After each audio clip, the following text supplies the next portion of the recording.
Congratulations miss Sakina और तमाम students को, बड़ा ज़बरदस्त काम किया और मुझे यकीन जानिए बड़ी खुशी होती है जब इंटरनेशनली पाकिस्तान का नाम रोशन करने वाले हमारे ये बड़े मज़ेदार से, इंटेलिजेंट से, पैशनेट से स्टूडेंट्स होते हैं। अल्हम्दुलिल्लाह we are truly honoured Pakistan और हमारे लिए भी बहुत खुशी का इवेंट है। ज़बरदस्ती। मैडम अब बताइएगा, क्योंकि ये रोबोटिक मुकाबला था, 70 की जानिब से टीम्स आई हुई थी, जो आपको चैलेंज मिला क्या था, कैसे इसको अबूर किया, कैसे प्लानिंग की आपके स्टूडेंट्स ने? वर्ल्ड रोबोटिक्स ऑर्गेनाइजेशन जो है वो it is one of the biggest international platform for robotics competition world wide. So इसमें 700 के करीब जो टीम्स हैं उन्होंने पार्टिसिपेट किया था और हमारी टीम को चांस मिला और हमारी टीम फॉर्चुनेट थी कि उन्होंने उसके अंदर पार्टिसिपेट किया और पाकिस्तान को रिप्रेजेंट किया और उसमें 4th पोजीशन विन की। Their theme for this year was climatic change, जिसके अंदर बच्चों को they had to come up with a solution for global warming and climatic change, और उसके लिए उन्होंने रोबोटिक सॉल्यूशंस प्रोवाइड किए हैं जिसके बारे में बच्चे आपको खुद ही एक्सप्लेन करेंगे। चलिए, जब बच्चों की तरफ हम आ जाते हैं और ये 7th, 8th और 10th क्लास के स्टूडेंट्स हैं, ये कोई इतने बड़े नहीं हैं, और देखिए उन्होंने कितना जबरदस्त आइडिया जो है वो खुद सोचा। तो सबसे पहले मुझे बताएं ये आइडिया किसका था कि हमने जंगल में लगी हुई आग के ऊपर जो है वो एक ऐसा सोल्यूशन बनाना है कि रोबोटिकली उस पर कंट्रोल किया जाए। ये आइडिया किसका था? माइक उसके पास चला जाए। WRO वर्ल्ड रोबोटिक्स ओलंपियाड में हमें एक चैलेंज था जिसमें थीम थी क्लाइमेटिक चेंज।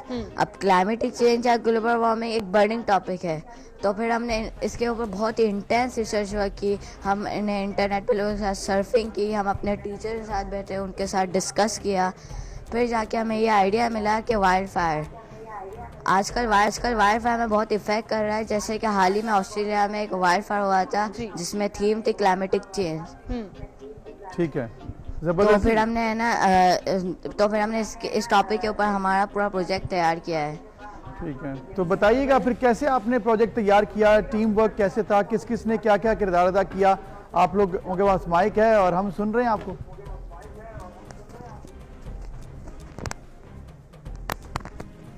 हम सब ने आपस में रोल्स जो है एक दूसरे को असाइन किए थे। जैसे मेरा काम प्रोग्रामिंग करना था, मुर्तज़ा और इदरीस जो है वो बॉट्स को कंस्ट्रक्ट करते थे और इब्राहिम बॉट की प्लेसमेंट करता था। और आपका नाम बुरहान है, आई एम गेसिंग। जी। बुरहान, आप कौन सी क्लास के हो? क्लास 9। क्लास 9 में। और क्लास 9 में आपने पूरी प्रोग्रामिंग जो है वो उसको देखा इस रोबोट के, और बाकायदा ऑब्वियसली रिमोट कंट्रोल्ड होगा ये। तो मैं चाहूँगी कि अब हम ज़रा मुर्तज़ा के पास जाएं और उससे पूछते हैं कि मुर्तज़ा का रोल इसमें क्या था और उन्होंने क्या इस पूरे प्रोजेक्ट में अपना किरदार निभाया।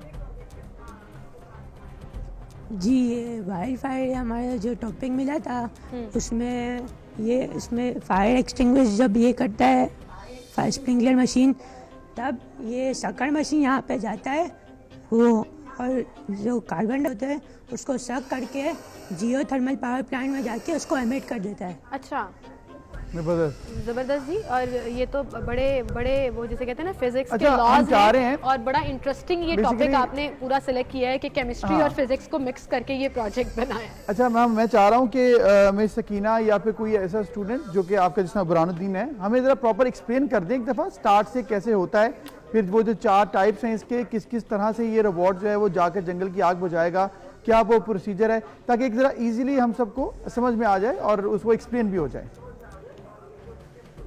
जी, तो ये हमारा पहला अलार्म है कि जब आग लगे सेंस करके अलार्म सेंस करता है, और फिर अलार्म को सेंस करके ये रोबोटिक स्प्रिंकलर मशीन वहाँ आग के पास फ़ौरन पहुँच जाता है और वहाँ पे वो वाटर को स्प्रिंकल करता है एट अ ग्रेट स्पीड, ताकि आग जल्दी से जल्दी काबू में आ सके। अच्छा, मुझे ये बताएं कि ये रिमोट कंट्रोल्ड है? जी, ये रिमोट कंट्रोल्ड है, हम सब मोबाइल से ये कंट्रोल कर रहे हैं। मोबाइल से कंट्रोल करेंगे, ज़बरदस्त जी। अच्छा, अब मुझे ये भी बताएं कि ऑब्वियसली ये तो बड़े छोटे लेवल पर बना हुआ है, लेकिन क्या जब वहाँ पे आपने प्रोजेक्ट ये प्रेजेंट किया तो आपसे क्वेश्चन आंसर्स भी हुए थे, कुछ क्यूरीज भी थी? मिस सकीना, आपकी तरफ मैं आऊँगी, आप इस चीज़ का अगर जवाब दे दें कि स्टूडेंट्स ने कैसे अपना प्रोजेक्ट ऑनलाइन प्रेजेंट किया, क्योंकि ऑब्वियसली फिजिकली तो आप नहीं जा सकते थे, कोविड की वजह से सिचुएशन थोड़ी चेंज हुई हुई है। जी जी बिल्कुल, एवरीथिंग वाज ऑनलाइन। इन लोगों को the students have to make a 2-minute video.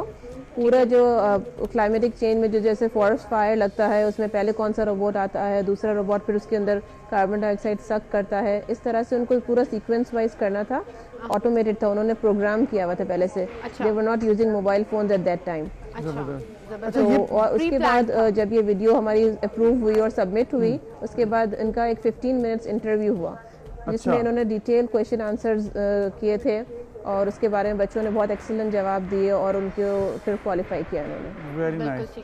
Miss Sakina, ये बताइएगा कि ये जो जंगल में लगी आग है, रिसेंटली हमने देखा कि ऑस्ट्रेलिया में बहुत मैसिव किस्म की आग लगी थी और उसके बाद पूरी दुनिया में काम हो रहा है कि किस तरह से आग पर काबू पाया जा सकता है। तो क्या इस लेवल पे मैसिव आग को बुझाने के लिए भी ये इस तरह के रोबोट्स तैयार हो सकते हैं? क्या प्लानिंग थी और जब सवाल किए तो क्या जवाब आया? जी जी, आग को एक्चुअली बुझाने के लिए और दूसरा स्टेप ये था कि कार्बन डाइऑक्साइड जो कि माहौलियाती आलूदगी कर रही है, तो उसको सक करके एक ऐसी मशीन जो सक करती है, और वो जियोथर्मल पावर प्लांट का हमने आइडिया प्रपोज किया था कि ऐसा प्लांट जो कि कार्बन डाइऑक्साइड को सक करके आयरन ऑक्साइड के साथ मिला के केमिकल रिएक्शन करके एक सीमेंट सब्स्टिट्यूट प्रोवाइड करे।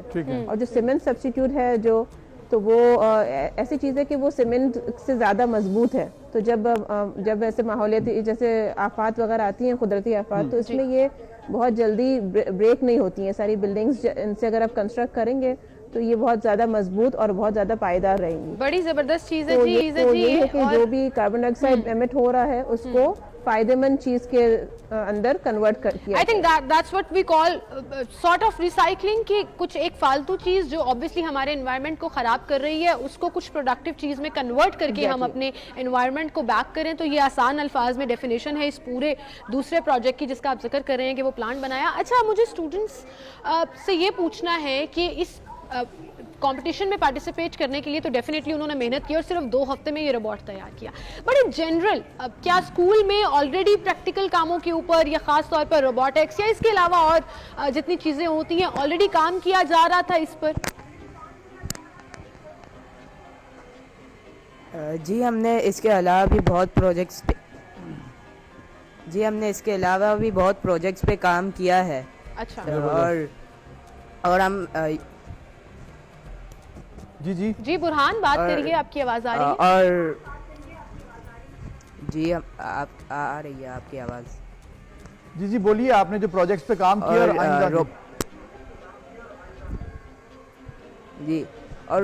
तो जैसे कि हमने अभी ये रोबोट पे काम हमने अल्हम्दुलिल्लाह इस पे विन तो कर ही लिया है।